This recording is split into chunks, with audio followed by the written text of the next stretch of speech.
Hi friends, welcome to biology for DSC. నేను మీ హర్లీలా.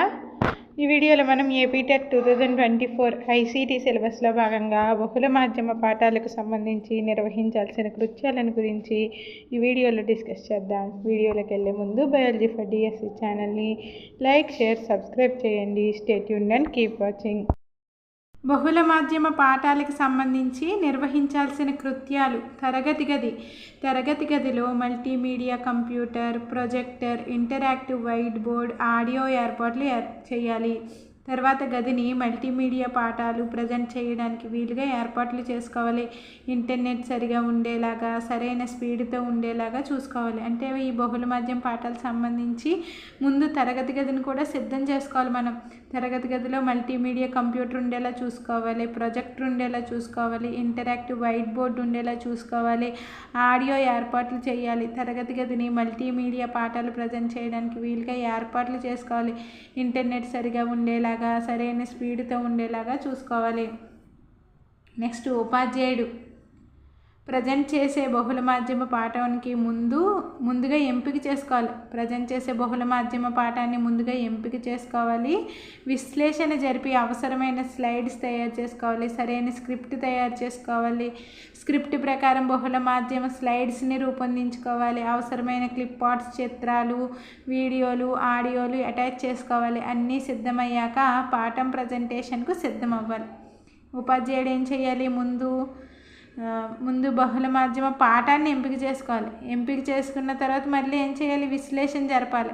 విశ్లేషణ జరిపి అవసరమైన స్లైడ్స్ తయారు చేసుకోవాలి. సరైన స్క్రిప్ట్ తయారు చేసుకోవాలి.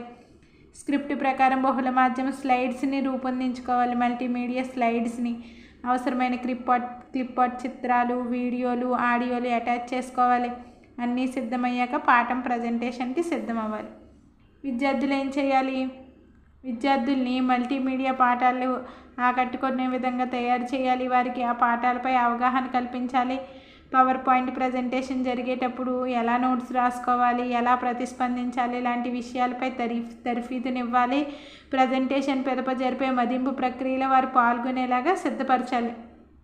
మల్టీమీడియా పాఠాలు ప్రజెంట్ చేసేటప్పుడు సరైన కృత్యాలను చేపట్టడం ద్వారా వాటిని విజయవంతం చేయవచ్చు. కాబట్టి ఈ కృత్యాలన్నీ పాటించాలన్నమాట. తరగతి గదిని సిద్ధం చేసుకోవడం. ఉపాధ్యాయుడు ఏం చేయాలి? ముందు పాఠాన్ని ఎంపిక చేసుకోవాలి. స్లైడ్స్ని తయారు చేసుకోవాలి. సరైన స్క్రిప్ట్ తయారు చేసుకోవాలి. ఈ స్క్రిప్ట్ ప్రకారం మళ్ళీ స్లైడ్స్ని రూపొందించుకోవాలి. అవసరమైన క్లిప్ ఆర్ట్, చిత్రాలు, వీడియోలు, ఆడియోలు అన్నీ అటాచ్ చేసుకోవాలి. ఉపాధ్యాయుడు అన్నీ సిద్ధమయ్యాక పాఠం ప్రజెంటేషన్కి సిద్ధం అవ్వాలి. అదేవిధంగా విద్యార్థుల విషయానికి వస్తే పాఠాలు ఆకట్టుకునే విధంగా తయారు చేయాలి. మల్టీమీడియా పాఠాలు విద్యార్థుల్ని ఆకట్టుకునే విధంగా తయారు చేయాలి. అట్రాక్టివ్గా ఉండాలన్నమాట.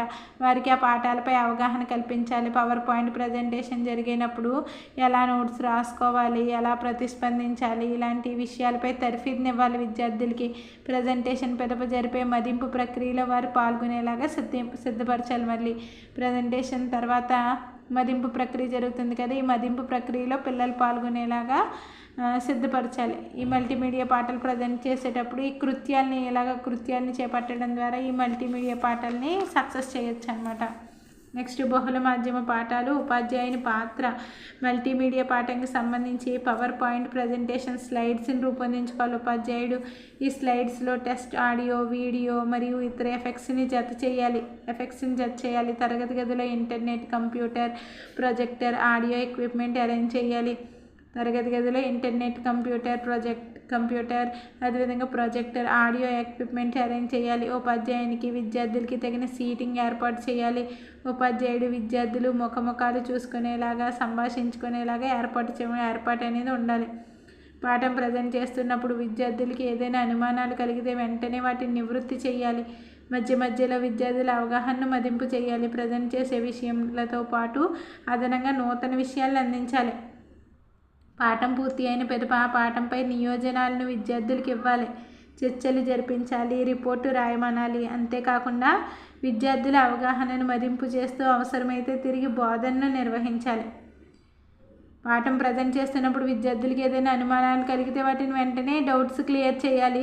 మధ్యలో విద్యార్థుల అవగాహనని మళ్ళీ మదింపు కూడా చేయాలి. ప్రజెంట్ చేసే సమయంలో ప్రజెంట్ చేసే విషయాలతో పాటు అదనంగా నూతన విషయాలు కూడా అందించాలి.